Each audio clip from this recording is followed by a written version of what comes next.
Project Management Insights, providing project managers with professional development in the interpersonal skills areas of leadership, team building, and communication. Hi, the topic for today's podcast is listening. And I did call this out as the second skill of a strong leader. Listening is a key skill, and often we think we're listening when we aren't. Do you really listen when one of your project team talks? How much of what they say do you hear? According to research, we only hear a small percentage of what is said. I know, and I've seen it in others, that we go off into our head when our mind's busy and where we're having a different conversation when someone else is speaking. And that conversation goes something like this. I'm hearing the tech team guy give me some story about what he has or hasn't done. And my mind is having a separate conversation. Who does he think he is telling me it won't work? He should have just done what I asked him to do rather than go off on his own tangent. Now I've got a bigger problem on my hands, which he caused. So am I really listening to him if that's the conversation that's going on in my mind? The answer is no. So when that happens, we are focused on ourselves and not the other person at all. With that happening, it means that we struggle to remember the 7 to 25% of what was said. And that number is only if we're really listening fully.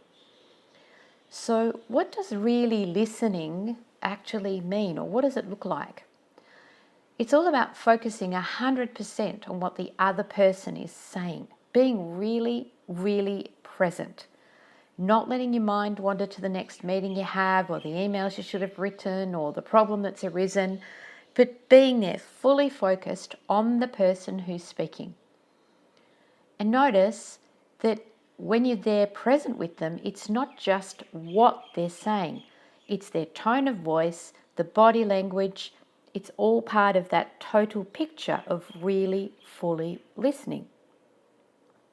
When I was looking at this and doing a bit of research, I found an easy method to help shift your ability to listen that you might like to try.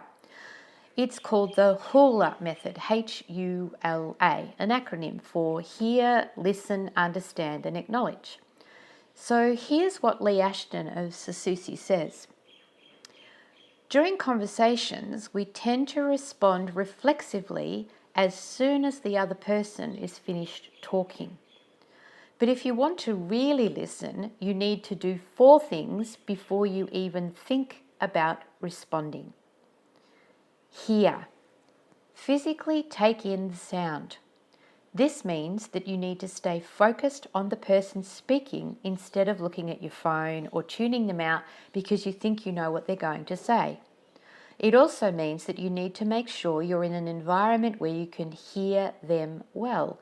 If you can't physically hear what they're saying very well, it's going to be really hard to actually listen to them. Listen. This is a step up from hearing. It means that you bring empathy into the picture and really try to listen to what the other person is saying, all the while considering their perspective. Don't forget to pay attention to their body language and tone of voice too. They account for 93% of communication. Understand. After you've heard someone and listened to them, you need to confirm your understanding of what was said with the other person. Why? Because it's really easy to misinterpret something based on your own assumptions or a mistaken understanding of something or of someone else's map. Of something based on your assumptions or a mistaken understanding of someone else's map. By confirming what was said with the other person, you not only demonstrate to them that you're listening, which is hugely honouring, it also helps you avoid responding based on a mistaken belief. Acknowledge. Let the other person know that you're on the same wavelength and that you're paying attention. This can be as simple as nodding or saying "uh-huh" or "go on." It's all about showing the other person that you care so you can build rapport and keep the conversation going. Then and only then should you think about responding. Why? By the time you've gone through this process, you will have made sure that you have a true, clear picture of what the other person is saying, thinking, and feeling, so you'll be able to respond based on solid information rather than your fleeting assumptions and impressions. Not to mention, you'll have a much better picture of their map, their beliefs, their story, what they think is going on, and needs, all of which will make it much, much easier for you to gain their support. Listening fully is a skill that needs practice. It's not something we learn, not something that we usually do well. Practice this Hula method and see if it makes a difference to the outcomes you get from your team. By revalidating both your assumptions and what their thinking and beliefs are about the way things are, the way it should be happening, what should be done, you're going to clarify and create a clearer picture for all of you to be able to have a conversation that's collaborative and works. And you can only start that by listening. Give it a go. I'm interested to hear how you go. Until next week. Thank you for listening to this Project Management Insights podcast. Be sure to visit projectmanagementinsight.com and sign up for our monthly newsletter or to receive updates on upcoming training.